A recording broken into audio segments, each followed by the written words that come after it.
Hey YouTube, MrRampro here. Just wanted to do a quick video on a comparison of large multi-tools. And let's go ahead and start. Leatherman Wave and a Gerber, either a flick or a multiplier. I'm not 100% which one. It's an older model. But let's go ahead and start with the cases. First of all, on the Gerber, it's just a nylon case. It's got the Velcro that attaches. These are pretty popular. They have them in a couple of different sizes and stuff like that, and they're used for a couple of different knives also. And you got just a standard belt. You can hold this vertically on a belt, and that's really the only option that this pouch itself has. And inside you can see how the tool rides, and eventually, I know that, I don't know if you've seen these, but the pliers stick out a little bit at the bottom, and I would imagine eventually that it'd probably rub a hole right here at the bottom of this nylon. Just eventually over time I would imagine it would do that. And the Leatherman, you can see the case that it has. You've got vertical and horizontal carry, so that's pretty convenient as far as that goes. And this one also has storage capability that this Gerber does not. So you can see here, the Gerber, you might be able to stick something down here on the side, but as far as dedicated storage space, it doesn't have it. And this Leatherman Wave holster does in fact have it. And here we go. Right here I've got a Maglite solitaire just for size and for the video stuck here in the side. And you can see that you still have room. I did have the multi-tool in there, so you still have room for that. Left the lanyard for just quick deployment. Not a great light, but good as just a backup or something to have with you. So that's a pretty good option to have there. The case itself is leather. It's pretty good condition as far, I mean it's brand new, but it's pretty good construction, sorry. And you do have this hole here for your carry while your pliers are open option.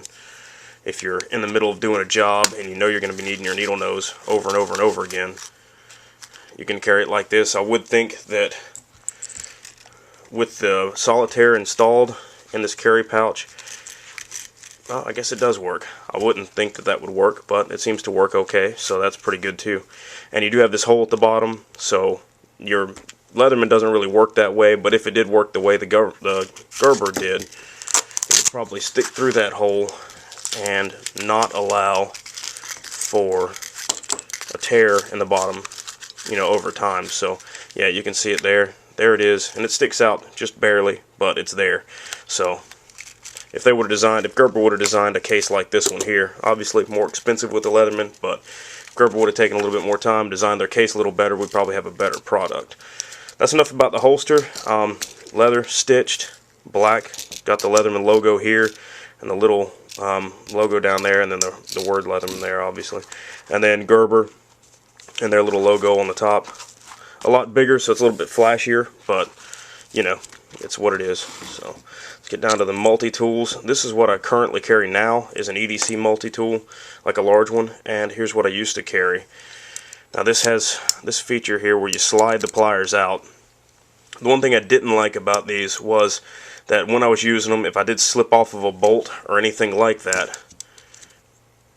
if I slipped off of it, boom, smashed your finger right here in that void in between the two handles. So that's not a good feature. I do know they have some spring assisted options and a couple that like hold open. This is an older model, so it didn't have it, but as far as a regular multi-tool, not bad, really. The price point was pretty good on it. I don't remember offhand. I've had it for several years now. Don't remember. They do lock in, and they are pretty strong pliers. The wire cutters do not have the notch like the Leathermans have down here at the bottom to keep your wire or cable from slipping. So whatever you're cutting, nail, whatever it does not have the notch on the Gerber to keep it from slipping out of the cutting tool like the dikes down there in the bottom. And it just makes it a little harder. You got to kind of force it on to actually get a pretty good cut. But that's that there. And over here on the Leatherman, you can see on the Leatherman Wave that you do still have this gap here, so I can use the pliers and not have to worry about smashing my fingers. Actuation's pretty easy on the Gerber.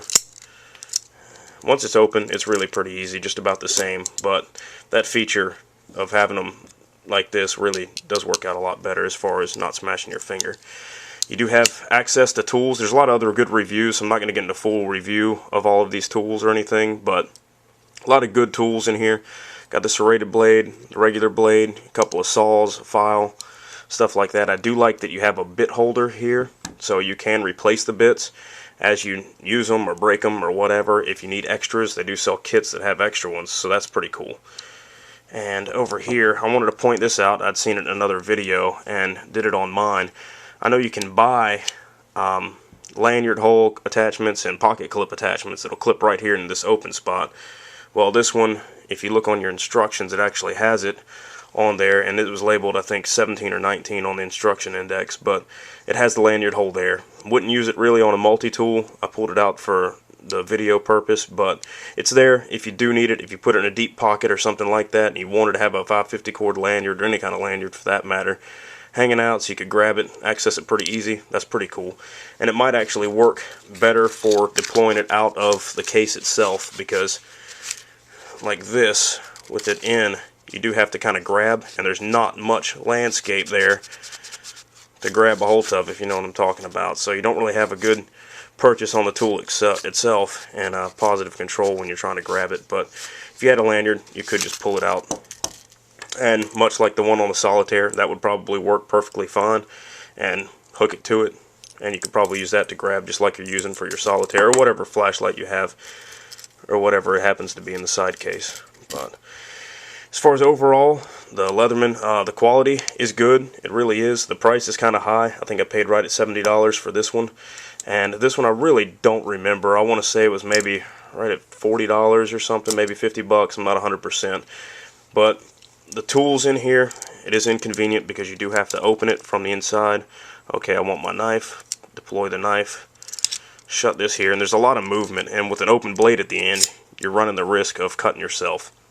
So I've got my knife deployed, and on the Leatherman you can see that I can just flick it out. I've got my knife deployed. With this here, I did want to show, and I'll use the back of this as I'd seen in another video. I actually tried this a couple of times to kind of see what the guy had talking about. I don't remember his name, but you can see the cutting surface that you have to work with. It's right here at the tip of this blade, and you're leaving a good chunk of your blade, unless it's in your hand and you're carving with it or cutting rope right here at the bottom part of this blade, you're not really going to be able to use the whole flat part of the blade to cut. So if you're trying to dice or do anything like that in a camping situation or something with this knife, you're not really going to have that option because of the design of the tool itself. So let me get this case out of the way, and with the Leatherman you can see that you do have that, and you can see here that it's exactly flush. I mean, you can go ahead and do any kind of cuts you need to do, and it works that way on both of these liner lock blades. And you can see there that you still have the same thing. You can use the entire length of the blade, the whole belly and the tip, and that's pretty cool. I don't know, just an extra feature that's a lot better on the Leatherman itself. Weight wise, I'm not 100% how they stack up. I didn't weigh either one of these. If you're curious about that, I'm sure there's a lot of other guys that have, you know, good videos on both of these as far as giving you specifics and specs and all that kind of stuff. But all the tools in this multi-tool here do lock. All your little internal tools and everything like that, they do lock with these big plastic locks.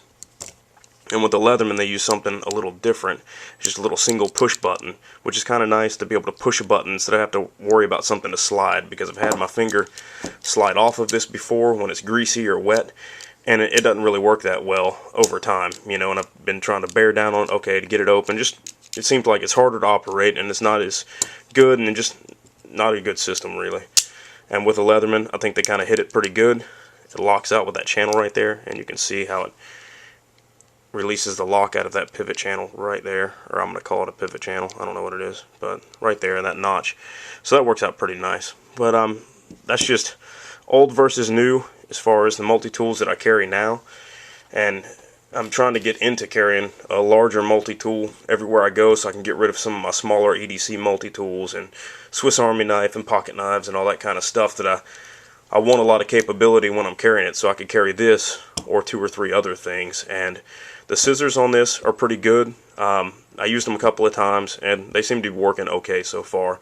I know your Victorinox, your Tinker, the scissors on that tool are a lot better than the scissors in here, and they take up less space in my opinion. So, but that's really it, and this is MrRampro, and I do appreciate you watching, and have a good day.